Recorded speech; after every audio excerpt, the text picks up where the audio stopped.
Magandang Ayun. umaga Ay, ulit. salamat. Ganda na ng Oo. signal mo kayo. Kasing ganda mo na.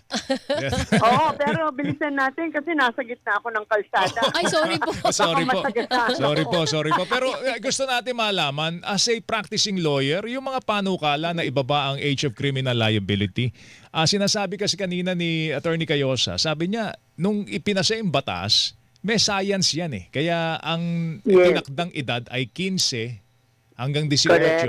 pagka may discernment. Tapos yung below 15 hindi napapanagutin sa batas. Anong dating sa inyo nito? Tama na bang ito'y baguhin, Attorney Gab? Actually, yeah, since I said earlier, no, hindi lang ako abogado, pero yung pagiging abogado ko ay na-temper na rin sa lahat ng mga child welfare issues na nako-confront ako. Opo. So, totoo yan na merong science, di ba, that the frontal cortex doesn't fully develop until 25, mga ganyan. So, may scientific basis.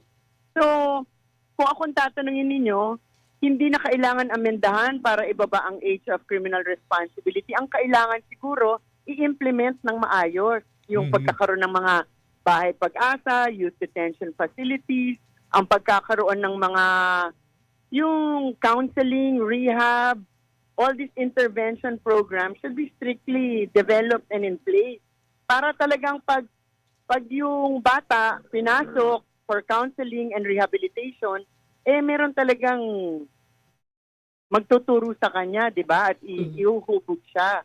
Pero, kasi pag linagay mo din naman itong mga bata na to sa bilibid, magiging hardened criminals yan faster.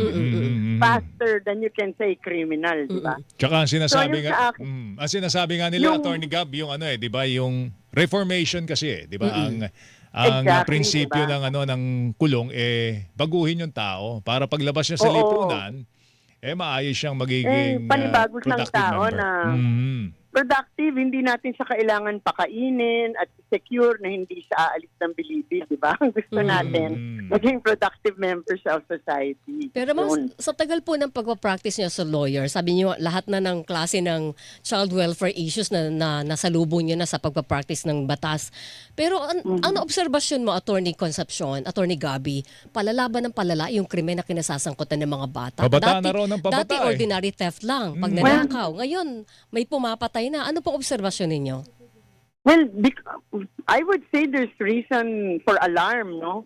And I think that's also a result of the internet. Kasi nga kung ano-anong natututunan, yung access, dati ang problema lang natin, kasi nasa MTRCB din ako, di ba? Ang problema lang natin ay i-secure na yung mga pinapanood ng mga bata habang sila ay nasa harap ng TV, ay may parental guidance, yung mga ganyan.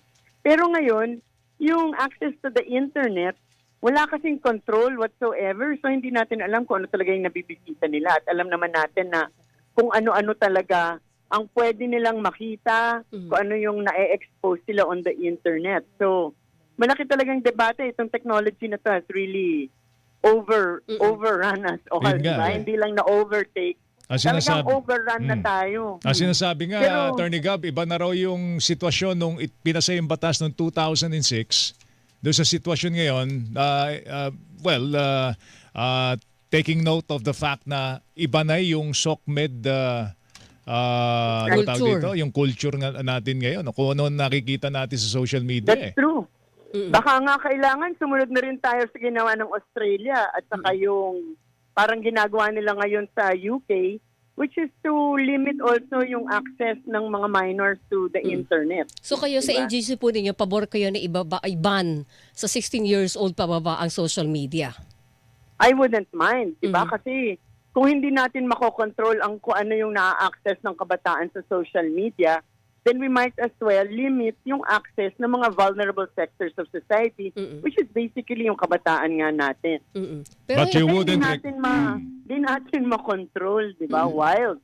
But you Wild wouldn't talaga. recommend, Attorney Gabi, na ibaba yung age of criminal liability? kasi may proposal ma'am, ibaba ng No. 10, ibaba ng 12. I know even the police support, the PNP support that. But ako, I think what we really need to do is to fully implement our Juvenile Justice Welfare Act.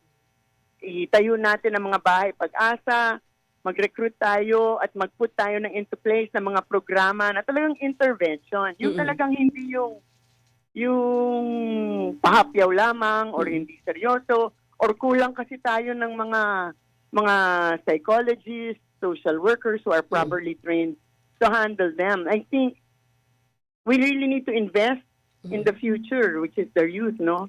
And I don't think putting them in prison is investing in them.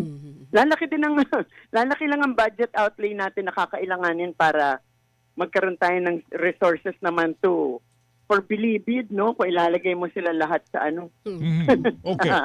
sa kulungan. Alam ko, Attorney Gab, bago ka pa lang dyan sa National Authority for Child Care. Pero